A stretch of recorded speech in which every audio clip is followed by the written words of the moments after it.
আমাদের ক্লাবে, মিলনচক্র ক্লাব। তো এই বছর আমরা সেই গত বছরের মতন জাঁকজমকপূর্ণ এত করিনি, কারণ রাজ্যের যে পরিস্থিতি, একটা বন্যা পরিস্থিতি হয়েছে রাজ্যে, সেই হিসাবে আমরা এবার পুজোর জাঁকজমকটা কমিয়ে দিয়েছি। এবং আমরা চাঁদার আদায়ের ব্যাপারেও আমরা একদম লিবারেল, আমরা চাঁদাও বাড়াইনি। গত 3 বছর ধরে আমাদের যে পরিমাণ চাঁদা ছিল সেই রকম। তার মধ্যেও আমরা এই মানে এই পরিস্থিতির মধ্যেও আমরা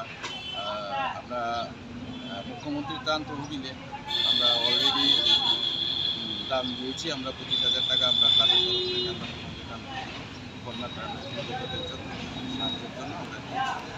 এবং আমাদের যে পরিস্থিতি যেরকম চলছে বা চলবে, বা আমাদের যে আগে প্রোগ্রামগুলি ছিল এগুলো সবই রেখেছি। সাদামাটা অষ্টমীতে আমাদের সেই অন্নভোগ হবে, সবাই পাবে, এলাকাবাসী সবাই